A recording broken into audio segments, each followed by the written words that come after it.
Estamos de blanco. ¿Qué tal? ¿Cómo están? Muy buenas tardes. Bienvenidos a una emisión más aquí en Charlas en Materia Legal de Centro de Estudios Tributarios. Gracias por acompañarnos. Esperemos se encuentren muy bien cuidados, muy bien resguardados, tomando las medidas necesarias en lo que termina esta pandemia, que esperemos que ya no tarde. Y bueno, el día de hoy tenemos dos invitados de lujo, una pareja de abogados jóvenes, toda una promesa, o más que una promesa cumplida, personas de las cuales necesita mucho nuestro país. Y hablamos de dos profesionales con una calidad profesional excelente, excelsa, y me refiero a la maestra, a la doctorante Charlín Lisset Bastida García, pues de quien voy a leer, pues voy a tratar de resumir su currículum, que está muy extenso. Ella es abogada litigante, es abogada postulante desde 2016 a la fecha, ha trabajado también en despacho fiscal contable, ha sido también, pues ha trabajado en distintos despachos, también es experta en la materia fiscal y en la materia penal, trabajó en el despacho jurídico Lemón y Asociados, y bueno, tiene actualmente, si no me equivoco, es doctorante, es egresada de la Facultad de Derecho y Criminología de la Universidad Autónoma de Nuevo León, cursó el seminario de titulación en materia fiscal, es maestra en Derecho Procesal Penal con orientación en procedimiento penal acusatorio, cuenta con un diplomado en comercio exterior, con un taller especializado en litigación en sistema penal, certificación en mediación básica, tomó el taller teórico práctico en amparo penal y sistema penal acusatorio, tiene el certificado con valor curricular en materia de criminología, tiene certificación por parte del SAD en materia tributaria y, si no me equivoco, está acabando el doctorado. ¿Es correcto, Charlín? Sí, es correcto, doctor. Estamos en tercer semestre del doctorado. Ya, si Dios quiere, en febrero Muy terminamos. bien, pues ya es doctorante, ya no es maestra, así que me puede corregir, por favor. Y pues su esposo, el maestro Cristian Alejandro Mercado Rodríguez, que también pues es socio fundador de H&G Abogados, es especialista, si no me equivoco, en la materia penal fiscal, ha trabajado en diversos despachos en materia penal fiscal, es abogado postulante y bueno, pues también tiene estudios profesionales, egresado de la licenciatura de la Facultad de Derecho y Criminología de la Universidad Autónoma de Nuevo León, cuenta con una maestría en Derecho Procesal Penal, es doctorante, no sé si ya acabó el doctorado. No, vamos juntos. Ah, bueno, con razón veía el currículum tan parecido, ¿verdad? Bueno, tienen, pues parece que los mismos cursos, diplomado en criminología, diplomado en amparo en materia penal, diplomado en la elaboración de perfiles criminológicos, diplomado en retos actuales de psicología jurídica, diplomado en impugnación. Bueno, por amor de Dios, ¿cuántos diplomados? Diplomado en análisis de las reformas del Código Fiscal, diplomado en defensa fiscal, diplomado en protocolo de Estambul, con opción a certificación. Bueno, pues es un Ya honor, estoy certificado. ¿no? Pues es un honor tener gente tan preparada, un orgullo de tener el gusto de conocerlos y además ser personas con esa chispa y esas ganas de seguir aprendiendo. Todos somos alumnos y aquel que diga que ya lo sabe todo, pues está cometiendo un grave error y nos engaña a todos. Así que todos somos estudiantes y seguimos en el pupitre aprendiendo, y más con todos estos cambios dinámicos que se han dado en los últimos años. Y precisamente, pues están con nosotros para hablar de uno de los temas, pues, más interesantes, que todavía falta mucho por recorrer en su análisis. Me refiero, pues, a las últimas reformas penales fiscales, a esta gran reforma publicada en 2019 y con vigor a partir de 2020, que tiene mucha jiribilla, como dicen en el norte del país, que trae consigo muchos aspectos interesantes y que evidentemente obedece a toda esa serie de compromisos que México, que el Estado mexicano desde 2014, desde antes de 2012, pues ya tenía encima en adecuar todas estas propuestas de la OCDE para los países miembros, y que México pues fue incorporando a partir de 2014, inicialmente con el 113, en donde le agregan la famosa fracción tercera, con el afán, la intención y quizá la ingenuidad del legislador de pretender a través de una fracción incipiente, pues querer regular uno de los deportes más fuertes, y no me refiero al fútbol, sino a la famosa simulación de operaciones inexistentes. ¿Qué les parece si empezamos el tema desde ahí, desde lo más elemental, desde el 69B? Que bueno, ya con eso tenemos para rato. ¿Qué les parece? No, perfecto, doctor. No, 69B, larguísimo. Hay mucha tela de dónde cortar.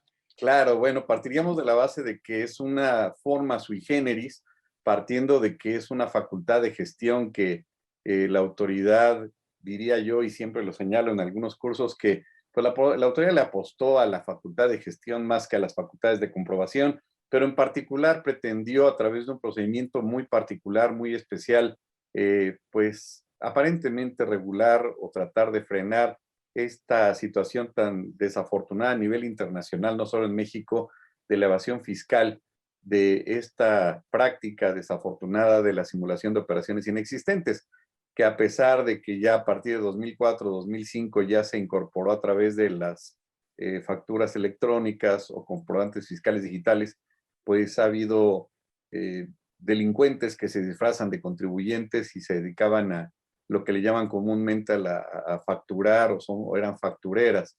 Y también los contribuyentes pues cayeron algunos en esas garras y conociendo los efectos pues tuvieron el cinismo de continuar, incluso a veces hasta de pedir devolución de saldos a favor, ¿no?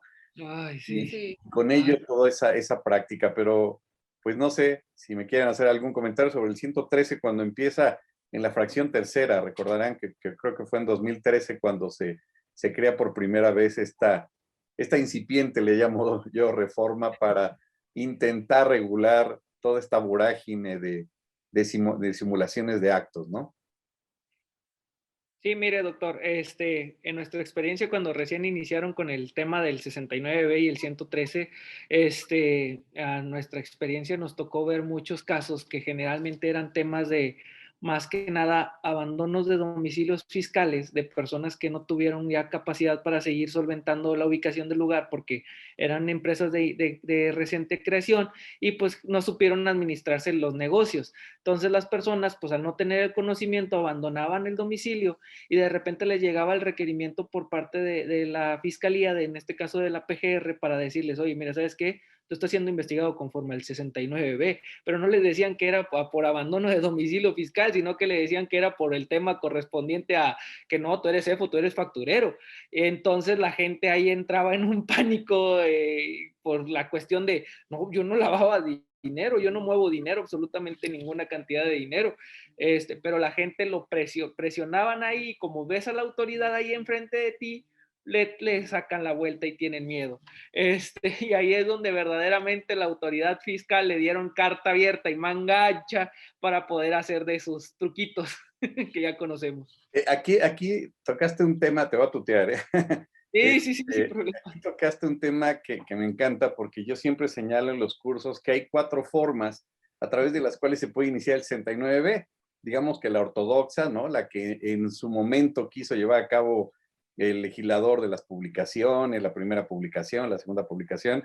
La segunda sería, como bien lo señalaste, cuando pues a ojos de la autoridad está ilocalizable el contribuyente y ya con eso es suficiente, lo cual pues considero que es demasiado desventajoso para el contribuyente porque no es precisamente que esté ilocalizable. Puede ser que el mismo, sin hablar en absoluto mal de la autoridad, pues que el mismo verificador tocó una vez el timbre o que este no sirva o que ahorita con la pandemia, pues algunas empresas están remodelando la empresa y entre la cumbia y el martillo, pues no oyen el que está verificando la autoridad del domicilio y con eso ya es suficiente para que esté localizable. Y las otras dos, pues serían visita domiciliaria y el famoso tercero chismoso que, conforme el 69 BTER, pues ya es el que puede avisar a la autoridad que esa persona está llevando a cabo ese tipo de presuntas prácticas. Pero efectivamente, tristemente, precisamente en 2020, a mí me tocó algunos asuntos en donde algunos clientes pues tuvieron que salir desesperadamente del domicilio fiscal porque o pagaban la nómina o pagaban la renta. y en estos casos pues no tuvieron ni tiempo ni la paciencia de hablar al abogado o al contador y de plano se desaparecieron, pero por una situación económica desesperada, ¿no? Y ese es uno de los puntos y que me gustaría que nos plantearas y que le plantearas a quienes nos hacen el favor de ver nuestro público, pues De cómo hecho, los doctor, defendieron, ¿no? a nosotros nos tocaron asuntos en los que la persona cayó en ese carácter gracias a su personal administrativo, porque eran en su momento oficinas conjuntas, no era una sola oficina, eran oficinas conjuntas en las que era una secretaria para 3, 4 profesionistas. La secretaria no tenía el conocimiento de cómo atender una visita domiciliaria. Llega un visitador, les dice, ¿sabes qué? Vengo a buscar a fulanito contribuyentes, vengo del SAT, se espanta, no sabe, ni avisa, ni dice, ni, oye, ¿recibo o no recibo? No, simplemente dijo, no, aquí no es. Y el visitador en automático, pues dijo, ¿cómo que no es? ¿Me atendió fulanito? Bueno, no localizado. El visitador le hizo así. Entonces, no necesariamente fue un abandono, sino simple y sencillamente fue un mal manejo del personal administrativo que en ese momento estaba recepcionando documentación y que no supo atender una visita domiciliaria. Ese punto, Charlene, que acaba de señalar es genial. Y yo siempre comento en los cursos que debe de instaurarse un protocolo de atención a la autoridad. Y no lo digo en absoluto como medio de defensa o de un punto de vista agresivo. Simplemente que el escenario ha cambiado y se tiene que preparar a la gente que está en el frente de batalla, valga la expresión, de saber cómo atender a los auditores. Y también he comentado que en algún momento en el despacho teníamos a una persona que estaba en la recepción. Yo creo que era familiar de la persona que usted acaba de señalar, porque se ponía muy nerviosa. Entonces empezaba a hablar por teléfono y decía, es que están los del SAT. Y, pues, no, ahora sí que, como decía mi abuela, no hagas cosas buenas que parezcan malas. Y pues, de que deje el documento, el citatorio, la notificación o lo que tenga que llevar. Pero sí, desde ese primer punto también hay que señalar que la autoridad es muy suspicaz, ¿no? Y va a decir, pues aquí hay algo raro, ¿no? Y además de que este tema famoso de los domicilios virtuales, por amor de Dios, ya que desaparezca, ¿no? No debería de existir, los pone en conflicto a los contribuyentes, pues frente a todas estas nuevas regulaciones de la autoridad fiscal, ¿no? ¿Y de qué manera ustedes han planteado la defensa en ese tema que se me hace muy interesante? Del abandono del domicilio, del aparente abandono del domicilio fiscal, que es una de las causales para el 69B, ¿no? Sí, mire, pues aquí vamos, principalmente hay que verificar si verdaderamente fue una desocupación o fue un abandono como tal. El tema de la desocupación es no di el aviso, pero no habían iniciado ninguna facultad, absolutamente nada, y cuando quisieron empezar, yo ya no estaba. Ese es el más fácil, bueno, en la agencia del Ministerio Público, pues te la hacen un poquito cansado, pero ya una vez judicializado el asunto es únicamente, pues, ¿cuál es la violación ahí? ¿O cuál es el daño que se genera? Pues que no estás localizado para iniciarte las facultades de comprobación. Aquí es donde inicia otra odisea. Solicitas el tema de lo que viene siendo, por la penalidad que se maneja en este delito, solicitas una suspensión condicional a proceso. Y la solicito con la finalidad de ponerme localizable. Y aquí es donde entra la segunda odisea. Ya cuando inicias con el tema de la suspensión, tú dices, yo voy a ir a cumplir y aquí está mi domicilio localizado, aquí es donde tú me puedes notificar. De hecho, PGR me notificó aquí, el juzgado federal me está notificando aquí, este es mi domicilio particular, aquí yo vivo, y llegas con el SAT y te dicen, ¿es casa habitación? Sí, ocupamos una oficina. Te estoy diciendo que desocupé el domicilio por falta de dinero y tú me dices que para iniciar tus facultades de comprobación o tus facultades las que tú quieras, necesitas tener a fuerzas una oficina o que de perdido tenga una lona fuera tu casa con el nombre de la empresa para podérmela dar por válida. Y Pero ahí es... eso no lo prevé el artículo 10 del Código Fiscal. Exactamente. De hecho, aquí nos han tocado muchas situaciones en las que, pues, tú te comprometes a una suspensión con el requisito de tener una comunicación directa con el SAT, que el contribuyente, persona moral, persona física, en este caso nos han tocado muchos morales, que les notifican la vinculación o la formulación de imputación en el domicilio del administrador único. Llega la notificación, la persona se presenta y la persona dice, ¿sabes qué? Pues yo, en este caso de la pandemia, yo ya no estoy laborando por motivos de que pues ya no tuve ingresos para poder solventar los gastos de mi oficina, de mi actividad empresarial, etcétera. Y nos dicen, bueno, yo estoy en mi casa, pero pues yo no estoy percibiendo un ingreso. De hecho, me tuve que tener un trabajo de otra cosa, estoy de empleado y no estoy obteniendo ingresos. Solicito que se me notifique aquí. Entonces, juez de control hasta ahorita ha sido muy accesible en esos casos. Nos han dicho, bueno, se entiende porque estamos ante una pandemia que muchas personas perdieron sus trabajos. Únicamente comprométete a la comunicación directa con el SAT. Pero ahí vienen dos cosas. Nos dicen, lo tienes que hacer a través de cita. No hay citas, ¿sí? No hay citas.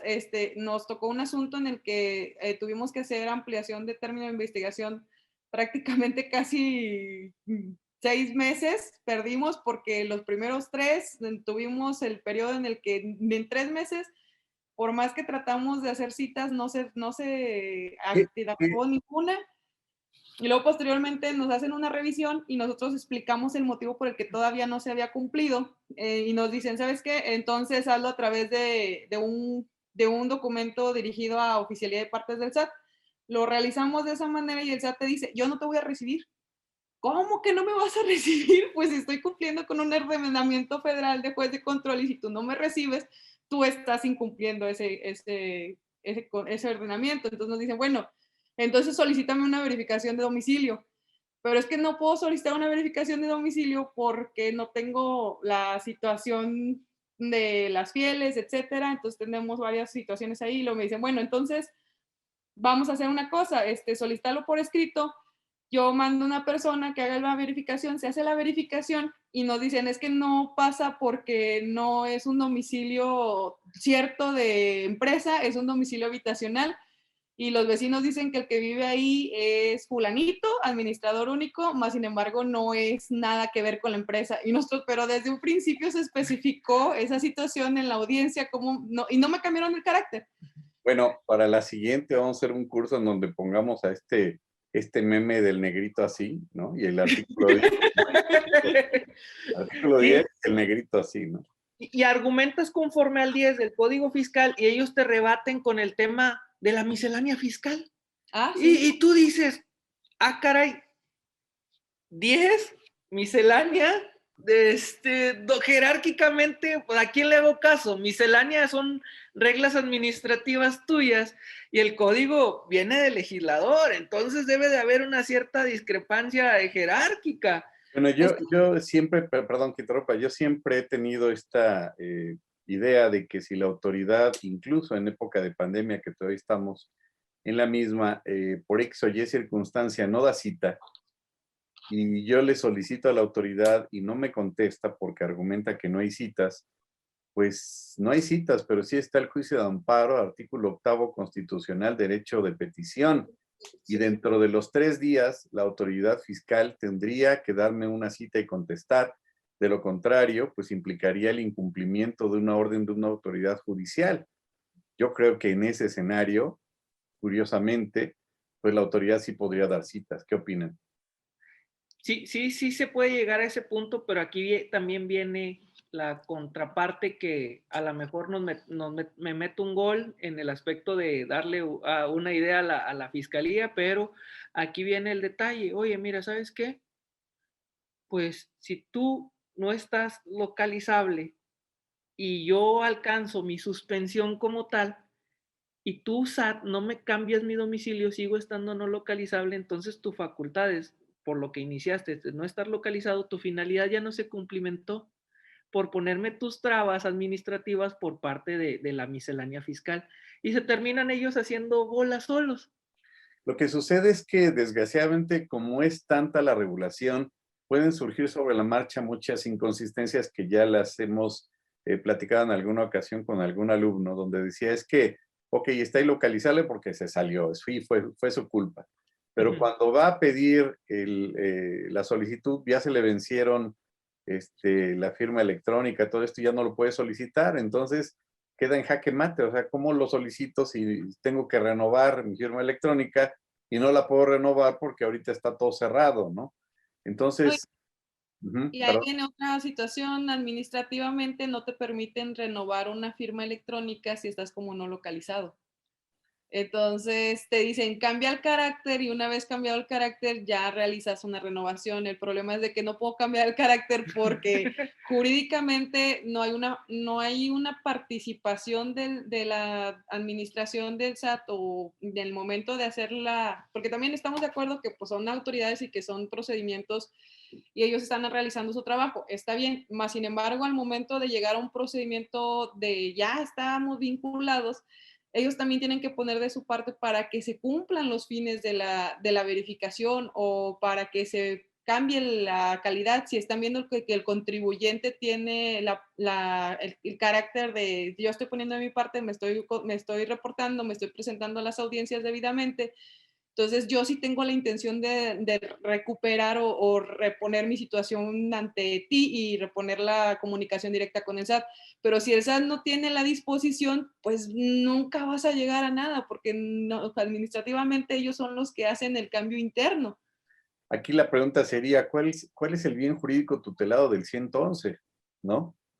Porque realmente se le está causando un perjuicio al fisco. O sea, la autoridad parte de la base y ahora con el famoso derecho penal del enemigo o derecho penal por excepción, pues casi el contribuyente pues pierde, digamos, ese derecho a que sus manifestaciones, bueno, que tenga ese derecho a favor en el sentido del principio de inocencia, ¿no? Decía un maestro que desgraciadamente hoy por hoy, pues la penalidad es más grande para un defraudador fiscal que para un homicida el día de hoy en nuestro país, ¿no?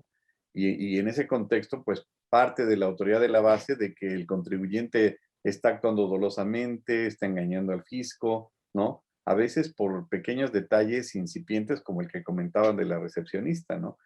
Entonces, aquí el tema es hasta qué punto realmente el 111 implica una afectación en la hacienda pública, ¿no? Yo creo que ahí nosotros ya ahondamos en los temas de los principios que rigen el derecho penal. Yo creo que el que más se afecta es el principio de la última ratio, que el derecho penal debe de ser lo último a lo que se pueda acceder. Y ahorita, básicamente, desde el inicio de las facultades de verificación del SAT, si no te localizo o se me pone nerviosa mi recepcionista o X o Y circunstancia, yo ya voy, te presento tu querella ante PGR y que PGR sea el que se encargue de localizarte.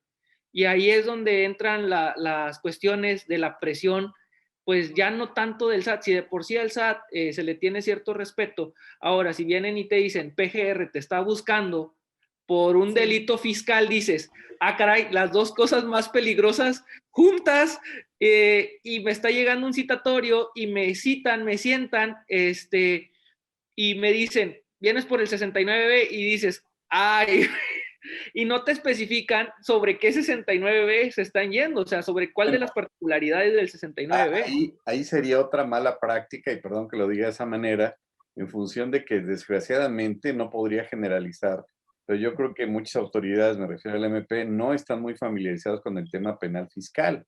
Entonces, quizá no acaban de discernir o de conocer en términos generales, pues todas las distintas aristas que tiene o que implica el 69B, ¿no? Porque en principio se está refiriendo no al 69B, perdón, no se estaría refiriendo al 113 bis, que es todo un tema, sino se estaría refiriendo al 111, de que está ilocalizable, ¿no? Pero Exactamente. derivado del primer párrafo del 69B, no del 113 bis que está facturando y que lo está comprando, ¿no? Exactamente. El problema es que como no hay mucho auge o no hay mucho conocimiento fiscal penal al momento de la integración de la carpeta, muchas autoridades no quieren exceder sus facultades al momento de integrar, quieren venir a revisar cuestiones que no les corresponden revisar. Por ejemplo, si vienes en un 69B por el no localizado, por la cuestión, podemos estar hablando de un contribuyente que a lo mejor nunca se ha metido en ningún problema, no vendió facturas, no hizo ningún acto simulado, Más sin embargo, pues pudo haber caído en el que el momento de la revisión la persona pues no estaba en el domicilio o simplemente se quedó insolvente, cae en este supuesto y al momento de realizar la integración de la carpeta, la autoridad cree que tiene facultades para venir a verificar cada una de las facturas que se emitieron por parte del contribuyente. Tan es así que ahí nos ha tocado asuntos en los que han mandado a llamar a los receptores de estas facturas, siendo que ellos no tienen facultades de comprobaciones fiscales. En ese caso tendría que ser alguna auditoría o un proceso ante el Tribunal Fiscal Administrativo, no un proceso penal.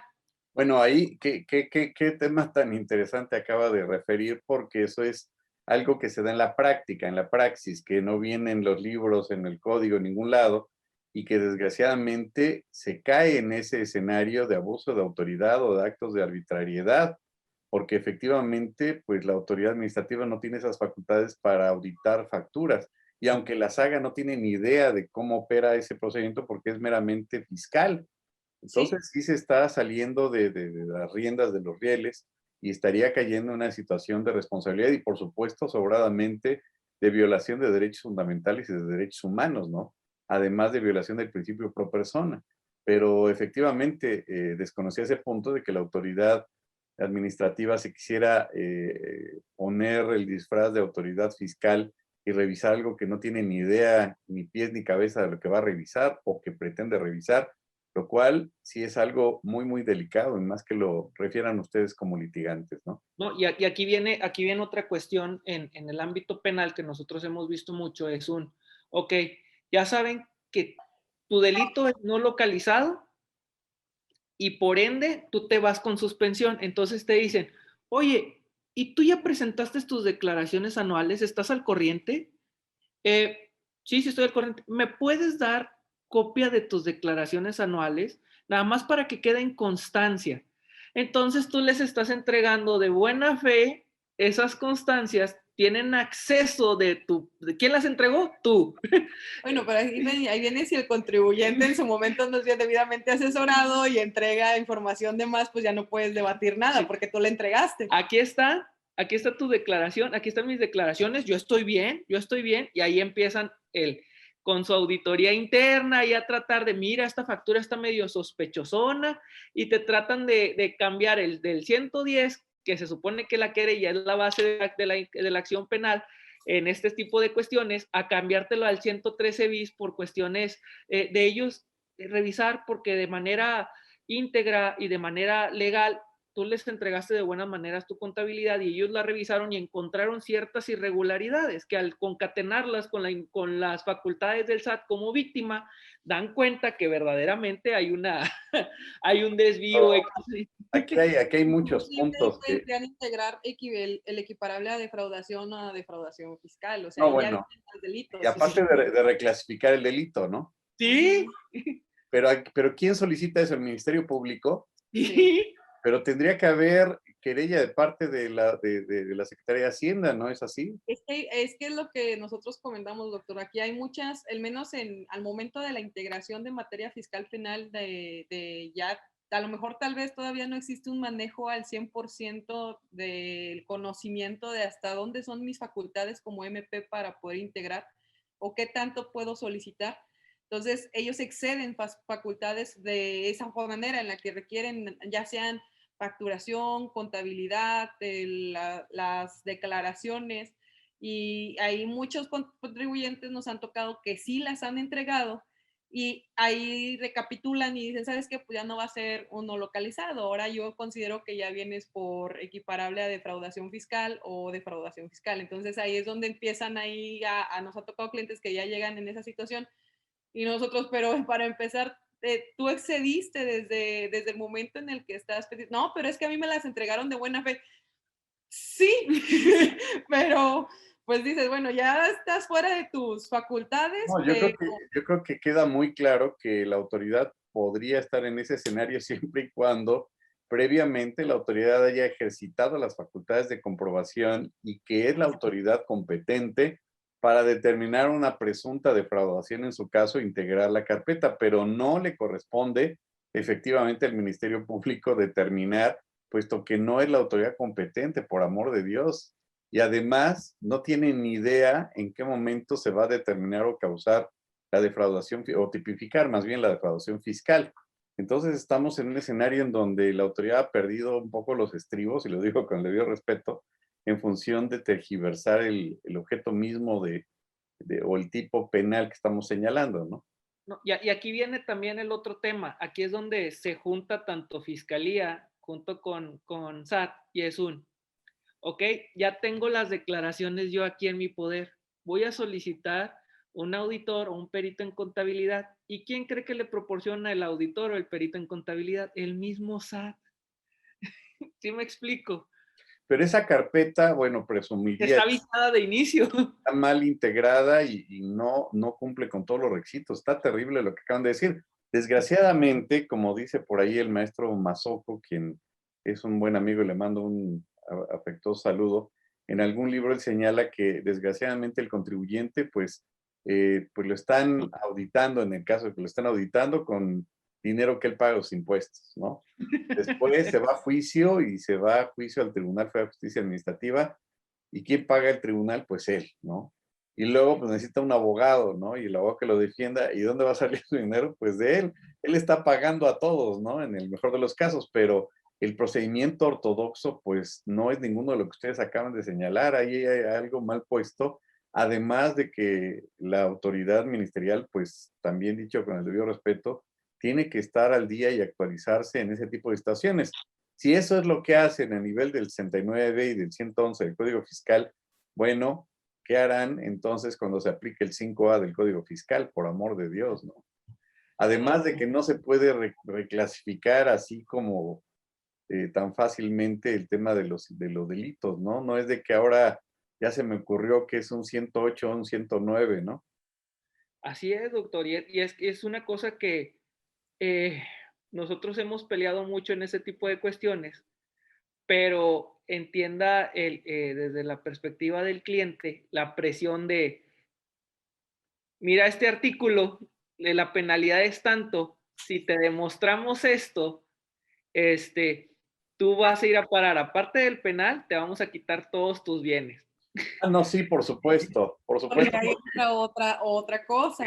Una de las leyes más ambiciosas que se han publicado en 2019 y por supuesto sobradamente inconstitucionales, que lástima que la Corte solamente atendió uno de los puntos cuando está infestado de muchas inconsistencias legales, violaciones a derechos fundamentales y derechos humanos, pues era la famosa Ley Nacional de Extinción de Dominio, que tanto leí esa ley que se empezó a poner borrosa de tanto que lo leía, y me vi en la necesidad moral de, modestia aparte, escribí un librito sobre esa ley, porque verdaderamente alguien lo tenía que decir de tanta violación que hay en esa ley, y es una paradoja o es muy eufemística, porque en el artículo primero, esta ley en particular refiere que cumple con todos los convenios internacionales de la ONU, de Palermo y todo, y es lo primero que violenta, por amor de Dios, ¿no? Está terrible esa ley, ¿no?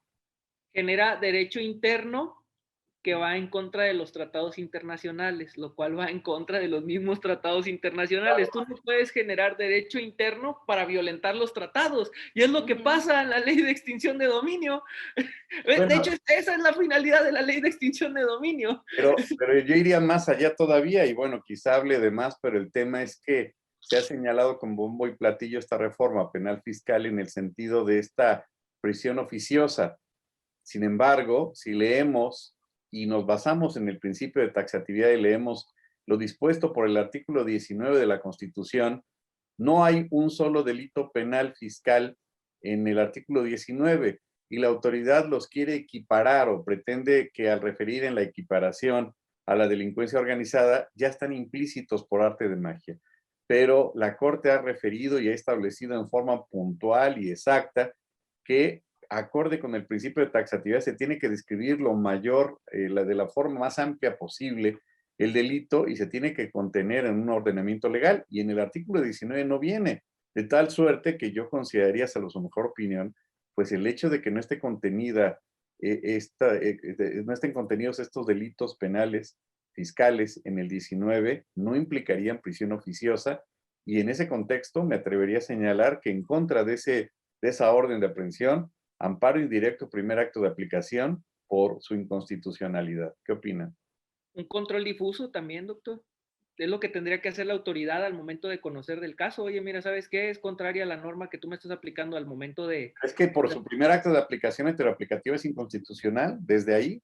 Sí, sí, sí, sí, sí. Y con Entonces, ello, pues, al no estar contemplado el 19, ¿cómo podría entonces la autoridad señalar de prisión oficiosa? O sea, si no lo refiere el artículo 19, por amor Bueno, de Dios. es que aquí existe otra figura, sí, aquí existe otra figura, doctor. Aquí existe algo que se llama prisión necesaria, que no viene dentro de los artículos del 19, como usted bien dice, que no está contemplado como prisión preventiva oficiosa, Pero, más sin embargo, a carácter de muchas autoridades, nos ha tocado que nos dicen que por el tipo de penalidad es necesaria porque es para asegurar la presentación de la persona o del contribuyente en el proceso, porque supuestamente con la penalidad se presume que la persona va a darse a la fuga, y por ese motivo, pues existe la figura de prisión preventiva necesaria, no oficiosa, necesaria, y pues vas para el penal como quiera bueno, una vez.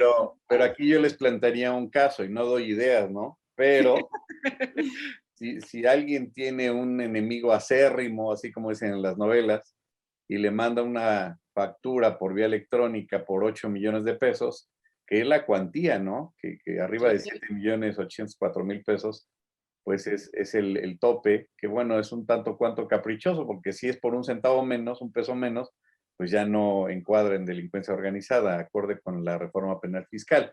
Pero si le envía un correíto y de repente sale a escena como obra de Shakespeare el tercero colaborador o tercero chismoso y le da vista a la autoridad, esa persona que no pidió la factura, que no conoce al que envió la factura, que nunca compró esos bienes o servicios, por el simple hecho de haber recibido la factura, ya estaría sujeto a ese procedimiento, ¿sí o no?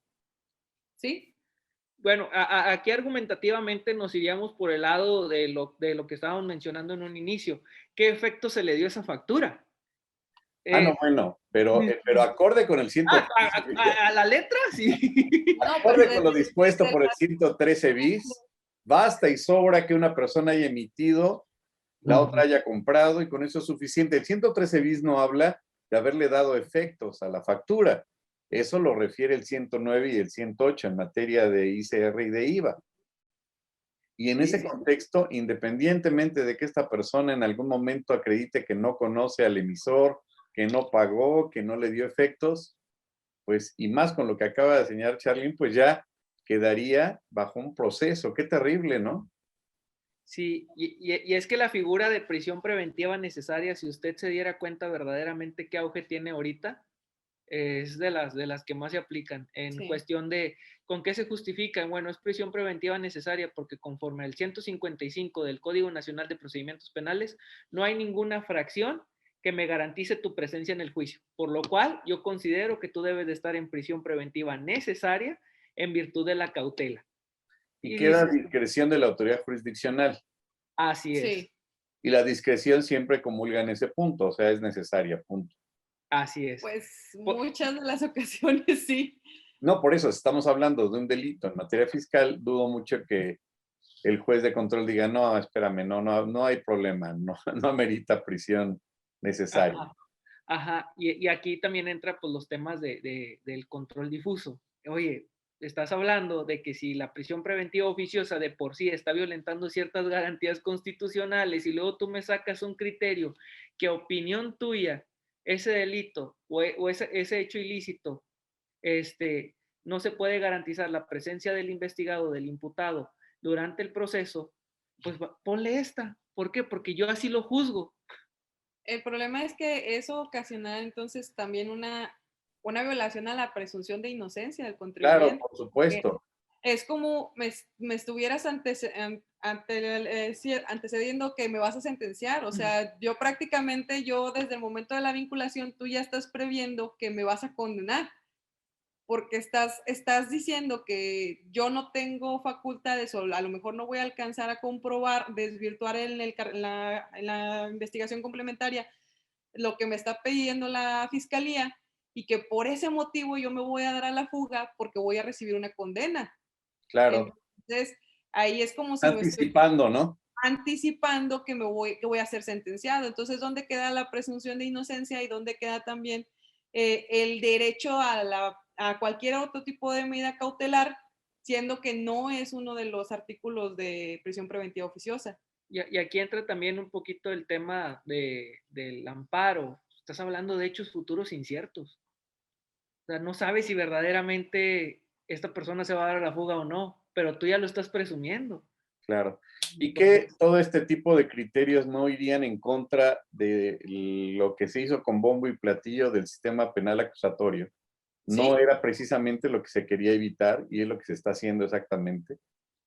es que sí se tendría que haber evitado el hecho de prejuzgar a la persona una vez vinculado, y darle, como vuelvo a lo mismo, la presunción de inocencia, porque si tú estás sometiéndote a un procedimiento, desde el momento de que tú te presentas a la formulación de imputación, se ve la buena fe de la persona o del imputado. Entonces, en este caso, si la persona desde la vinculación, una vez vinculado, él se comprometiera en el momento del debate de que yo me voy a presentar a todas las llamadas, me voy a presentar a todas las audiencias, tengo un arraigo en el Estado, tengo dependientes económicos, etcétera, etcétera, etcétera, y aún así no se valora, entonces ahí estamos en una aplicación mal del nuevo sistema, estamos recayendo nuevamente en el sistema anterior.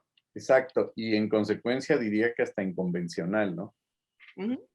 Y aunado a eso, pues ya que están inspirados, pues comentaríamos entonces que el 113 bis suena muy bien para los aplausos, para la OCDE, para las fotografías, para los medios de comunicación, pero yo considero en la práctica, salvo en su mejor opinión, pues que es un tipo penal innecesario y que si fuera un auto último modelo, no podría arrancar con la pena, no podría utilizarse, es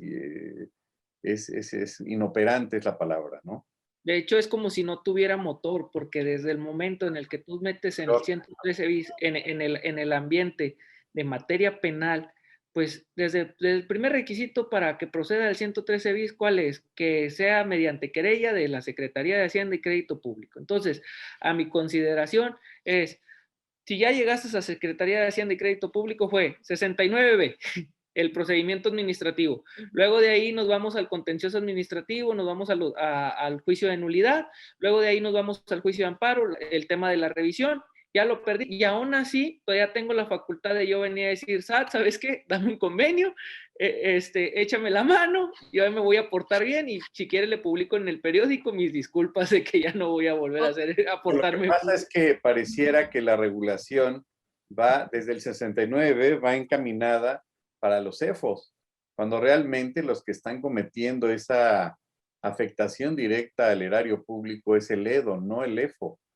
Y si le aderezamos todavía un poquito más, como buenos chefs, es que pues resulta que los cefos pues siempre utilizan testaferros, ¿no?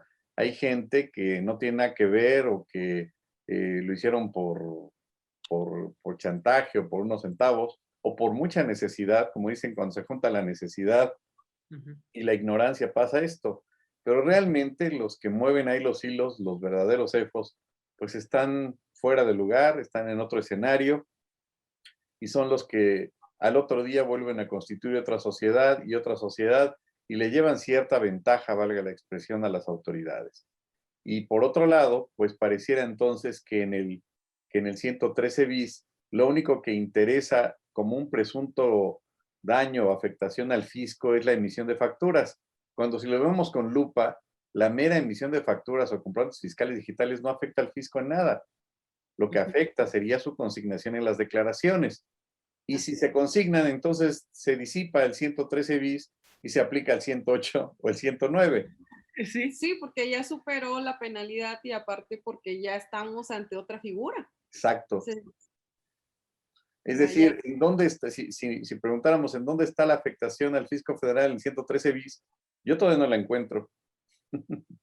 Aquí yo creo que el tema más que nada es, para dejarlos en su momento, como créditos pendientes para cobrar para cuando estas personas regresen de las Islas Caimán, que ya estén un poquito más tranquilitas, tratarles de, oye, mira, ya regresó fulano de tal, ay, mira, yo aquí tengo la querella guardadita y ahí te va. Pero usted sabe que si esas personas regresan de las Islas Caimán es porque ya está tranquilitas las aguas.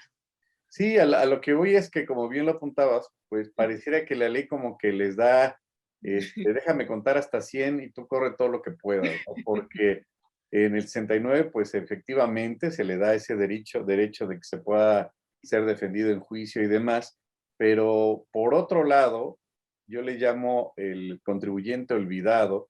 El EDO, pues se regula en los últimos dos parrafitos del 69B.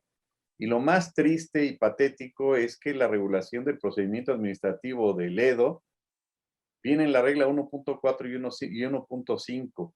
Y ha habido afortunadamente varias sentencias de parte del Tribunal Federal de Justicia Administrativa que pues sirve como prueba de alguna manera para otros juicios como cosa juzgada refleja, en el sentido de que la regla de carácter general no puede ir más allá que la ley y entonces viola ese principio de supremacía de la ley. ¿Cómo es posible entonces que estas reglas regulen un procedimiento administrativo que no está contenido en el 69B?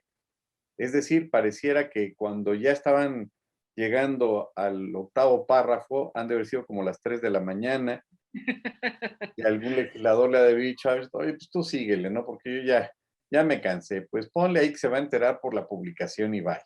Y el 113, digo, y 134, fracción primera del código, pues bien, gracias, apá, porque no debería ser una notificación personal o por lo menos por vía de buzón tributario. Yo creo que sí, ¿no? La notificación Sí, del EDO. porque ahí entramos en otra situación de que a lo mejor el contribuyente no se va a enterar de que ya estuvo publicado en esa lista o en esa notificación, porque no va a ir todos los días a juzgados a checar los estrados a ver si está su nombre ahí o de su persona moral.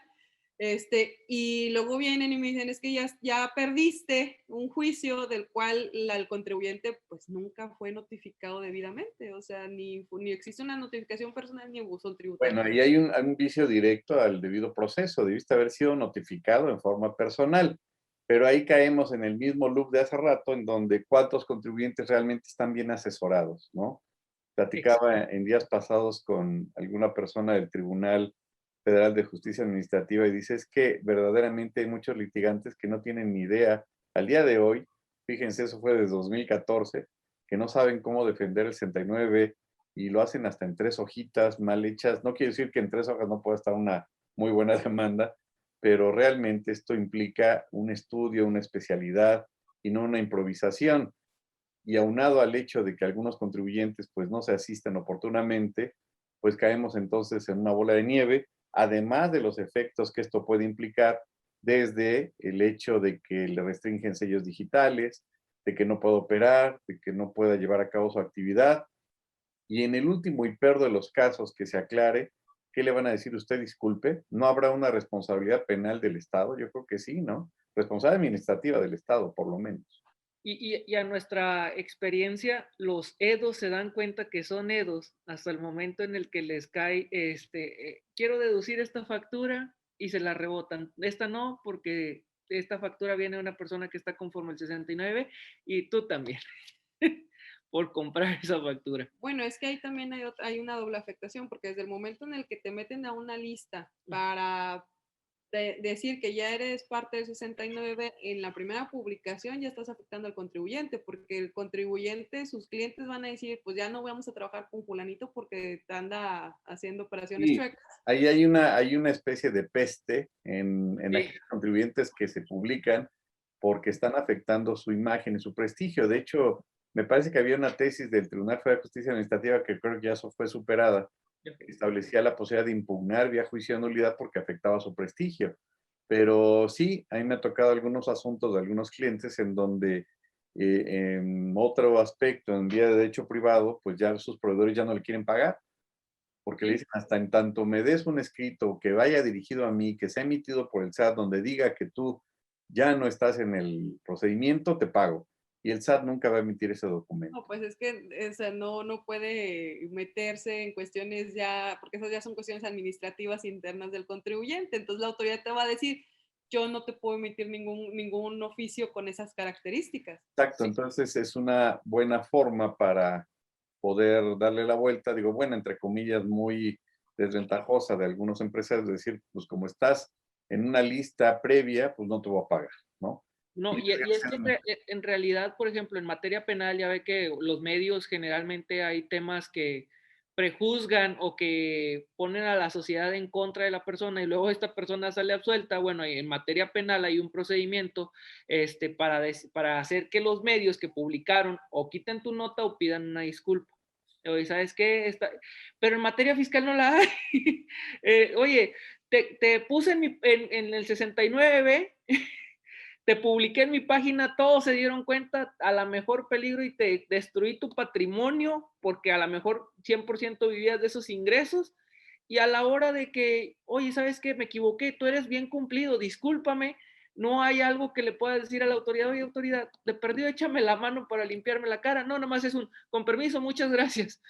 bueno, es que aquí hay un tema interesantísimo, creo que lo regula el artículo 6 de la Ley Federal por Ciento Contencioso Administrativo, que si la autoridad, por ejemplo, violentó en el acto materia de impugnación una jurisprudencia y la autoridad no se allana, tendría derecho el contribuyente por vía incidental al terminar el juicio de nulidad de reclamar el pago de daños y perjuicios, y ahí es donde viene precisamente la responsabilidad patrimonial del Estado. Desgraciadamente no es una práctica común entre los litigantes y no es un punto que conozcan muy bien los contribuyentes, pero en ese punto sí se puede reclamar el pago de daños y perjuicios, claro que sí. Pero claro, no es como en el derecho anglosajón o en el common law que vengo a demandar al Estado por cuánto, $5 millones. Ah, sí, pásenlo. No, tienen que acreditarla a través de facturas de lo que dejaron de percibir, lo que gastaron con motivo de esa afectación, ¿no?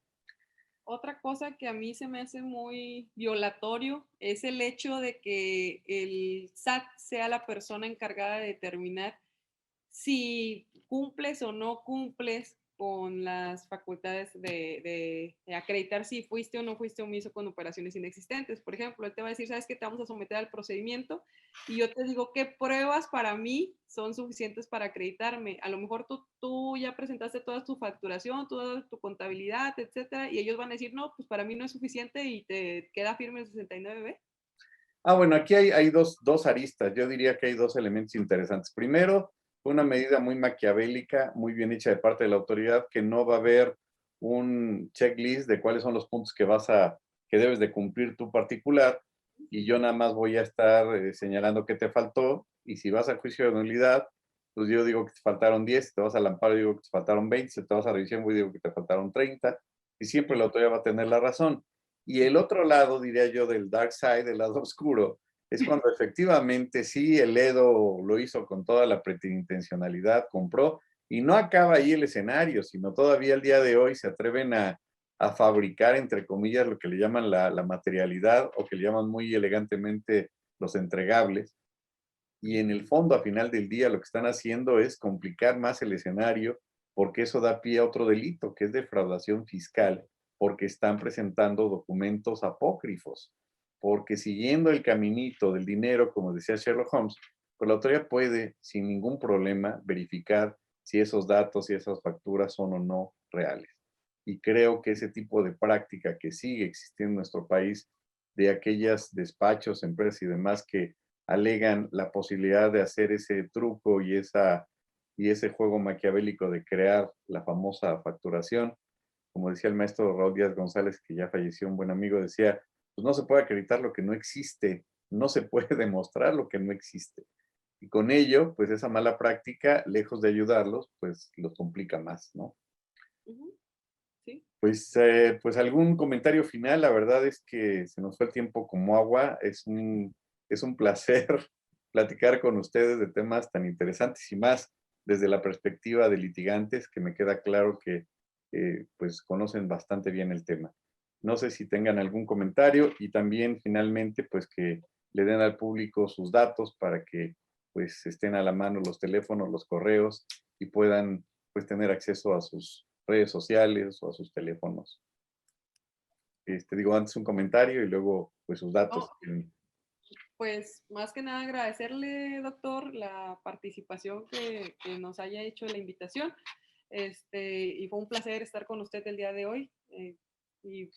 Sí, no, le agradecemos mucho el tiempo, el espacio. Yo sé que nos tomó en cuenta, se lo agradecemos bastante. Lo abordamos los temas un poquito más desde el ámbito penal. A lo mejor quedaron dudas ciertos temas, no hay ningún problema. Nuestra página nos encuentran como H&G Abogados. Ahí publicamos cuestiones tanto penales como administrativas, y ahí nos pueden mandar mensaje. Y doctor, le agradecemos mucho. Usted es un excelente catedrático, una figura a seguir y lo respetamos bastante. Sí. Qué amables, muchas gracias. Gracias por su tiempo, gracias por sus amables palabras. Y bueno, pues vamos a seguir y no será la última vez que tengamos este tipo de charlas.